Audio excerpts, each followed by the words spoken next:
Ouais, moi je pense sincèrement que il y a deux possibilités. Soit la mère de Luffy c'est une Tenryubito, ou soit la mère de Luffy elle est morte. Pour moi c'est les deux plus grosses théories qui ont le plus de crédit actuellement.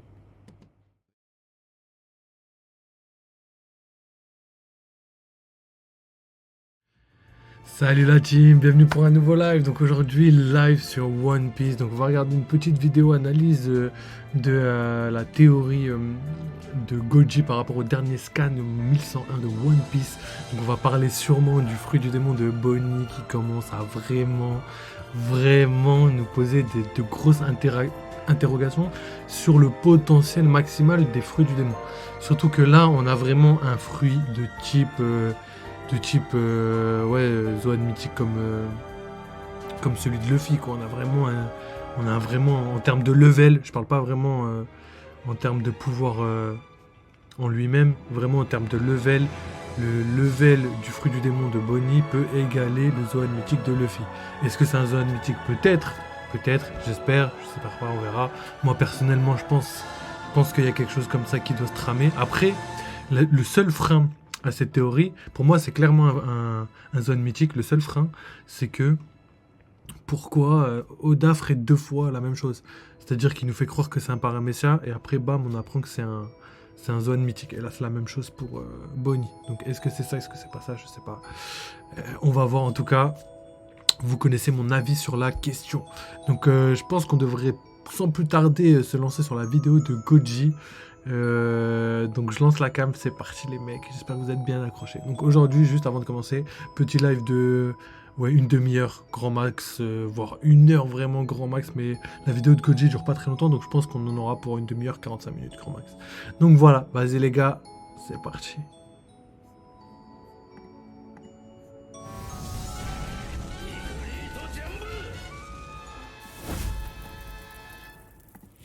Yo les bros, bienvenue dans cette Attendez. nouvelle vidéo review du chapitre 1101 de One Piece qui s'apprête enfin, après plusieurs mois, à conclure le terrible flashback de Kuma et Bonnie. Et je vais rapprocher un petit peu mon micro parce que vous êtes un petit peu loin. Découvrez avec moi la beauté de cette narration et les secrets que cache le mystérieux pouvoir du Toshi no Mi, le fruit de l'âge, qui peut jouer avec le destin. Les bros, pas de review le week-end prochain, mais normalement, et si tout se passe bien, on croise les doigts, la première grosse vidéo de décembre sera publiée et vous découvrirez ainsi l'une de mes meilleures et préférées théories depuis que j'ai créé ma chaîne. Alors écoutez-moi bien, si vous voulez Salut Lodger, donner comment tu vas la votre forme? force, alors abonnez-vous. L'objectif ultime là Bienvenue à sera toi. d'atteindre les 400 000 abonnés avant fin 2023. C'est possible et ça serait le meilleur cadeau que vous puissiez me faire. Alors allez-y, rejoignez le navire dès maintenant, likez également cette review au passage qui sera quand même l'avant-dernière de cette année. C'est une petite émotion là. Allez, merci à tous et à toutes pour votre soutien permanent et j'espère que vous kifferez bien ce qui vous attend. On peut désormais parler de ce chapitre. Commençons sans plus attendre avec la première partie de ce chapitre de cette review, Code 9 sinon Lodger. On s'est vu tout à l'heure en plus, j'allais oublier. Kuma sur East Blue.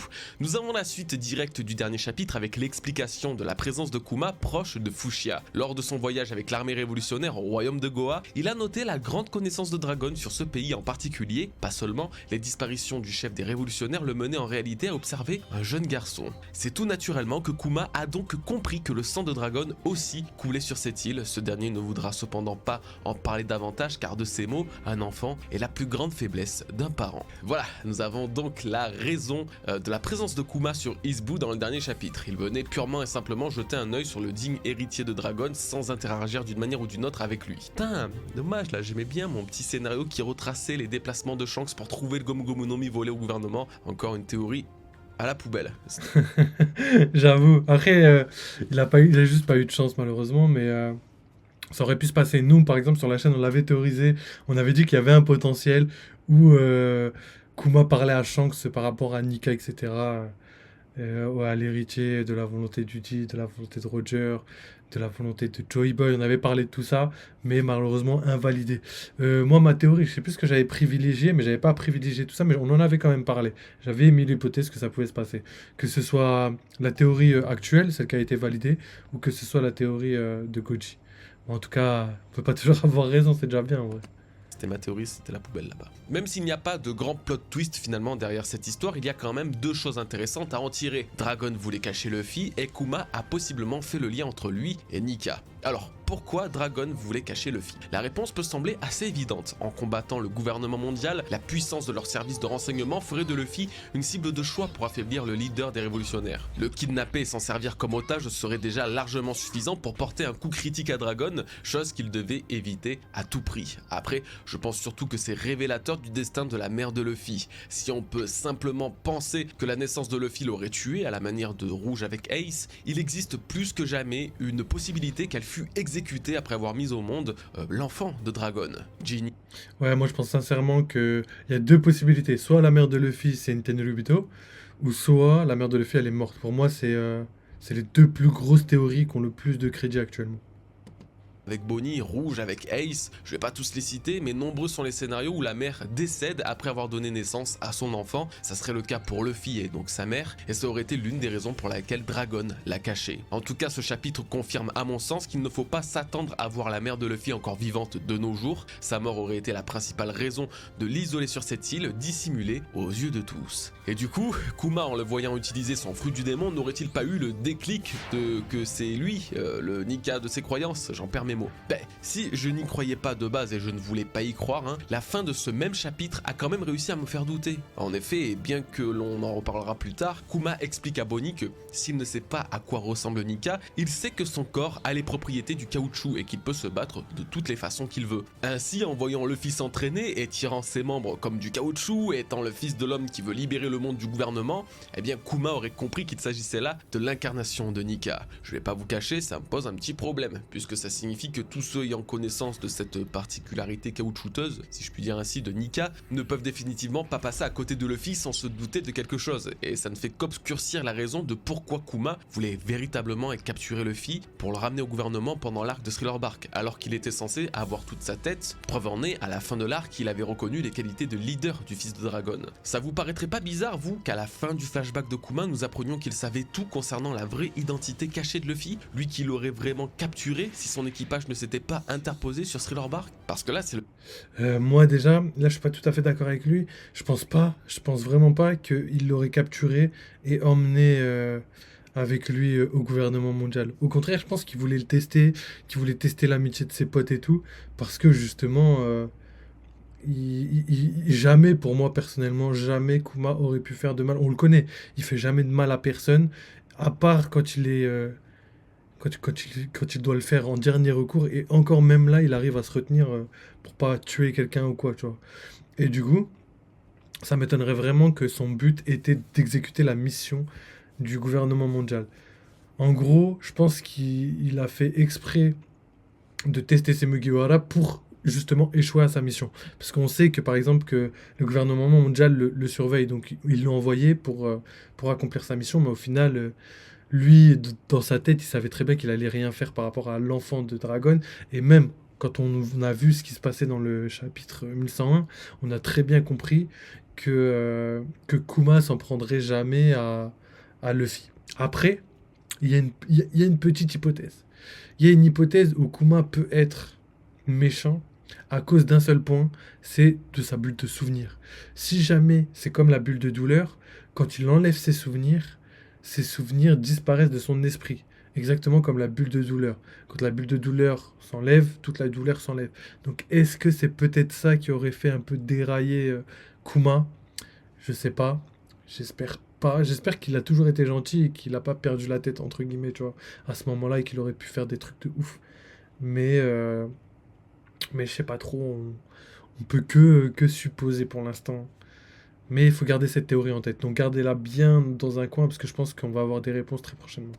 Vers lequel on se dirige, comme l'a dit plus tard Vegapunk à Kuma, il fera en sorte de garder jusqu'à la dernière minute la conscience et la mémoire de son ami, ce qui signifie que l'on va vivre ce moment dans le ou les prochains chapitres. On va vivre la mort de Kuma et par conséquent son souhait ultime qui était de protéger le Sunny pendant les 2 années d'ellipse. Pour faire simple, nous allons découvrir les dessous des événements très marquants de Sabaody et nous allons découvrir la raison qui a poussé Kuma protéger avec ardeur les Mugiwara alors que quelques semaines plus tôt il avait tenté de les tuer sur Thriller Bark. Donc si je ne doute aucunement qu'il déclara haut et fort sa détermination à aider le fils de son ami Dragon, dans ce geste désespéré de les aider, malgré son statut de Shichibukai, il y a de très grandes chances qu'il ait voulu aider Luffy, car il voit en lui son dieu guerrier de la libération, Nika. Je pense qu'il l'a vu. Je pense que c'est pas seul à l'avoir vu, hein. On a vu déjà, genre, Rayleigh, tout ça, tous ceux qui étaient en rapport avec Roger. Ils avaient cramé l'étincelle de Roger, mais aussi l'étincelle de Joey Boy, l'homme qui attendait Roger, dans le personnage de Luffy. Et je pense que Kuma, au vu de sa connaissance de Nika, etc., il a, il a plus la capacité de le reconnaître, entre guillemets. Et du coup, pour moi, il l'avait clairement. Déjà, même à Thriller Bark, il savait que c'était lui pour moi. Et la raison qui l'a poussé à protéger le navire des Mugiwara, euh, je pense qu'il y a plusieurs choses. Mais la principale raison pour moi, c'est vraiment le fait que, clairement, ça se voit. Pour moi, ça se voit clairement. C'est vraiment qu'il était au courant du rapport entre Luffy et Nika. Et ça, moi, je trouve ça c'est colossal, c'est ouf. Et je sais pas si l'auteur avait pensé à ça dès le début, enfin, quand on était réellement à Shabanji. Parce que du coup, ça voudrait dire qu'il avait déjà le personnage de Nika, le Zoan mythique, etc. depuis le début, depuis Shabonji. Je trouve ça quand même colossal. Donc voilà. Émotions nous attendent, c'est évident, mais j'espère surtout que cette histoire sera apportée de manière naturelle et surtout parfaitement logique. La suite du chapitre est très belle et bien ficelée puisque nous découvrons de multiples narrations de Kuma et les lettres qu'il avait envoyées à Bonnie. Des lettres décrivant la beauté des pays dans lesquels il s'est rendu, d'à quel point il aime Bonnie et la hâte qu'il éprouve de la retrouver pour partir en voyage avec elle. Malheureusement, aucune de ces lettres n'arrivera à l'intéresser puisque Alpha, la membre du CP8 que l'on a vu dans le dernier chapitre, intercepte et détruit toutes les lettres avant que Bonnie ne puisse les lire. Alors on pourrait se révolter et trouver ça horrible que pendant plus d'1 an, Bonnie n'ait pas pu avoir de nouvelles de son père. Elle aurait pu penser être abandonnée ou qu'un drame était arrivé à Kuma. Le stress ressenti pour cette gamine a dû être horrible. Pourtant, Oda a été trop smart dans cette histoire. Et les lettres de Kuma, bien qu'elles fût détruites par le gouvernement, ont malgré tout atteint leur destinatrice. N'oubliez pas l'origine de tout ce flashback qui a commencé au chapitre 1095. C'est Bonnie en personne qui fait émerger la mémoire et les souvenirs de Kuma dans lesquels elle aura voyagé au chapitre 1074. Ce qui veut dire que Bonnie a découvert très récemment toute l'aventure vécue par Kuma et par extension les lettres qu'il lui a écrites qui ne sont jamais arrivées à destination et ça, je trouve ça trop beau. C'est une sorte de récompense après cette vie d'injustice qu'ils ont subi tous les deux.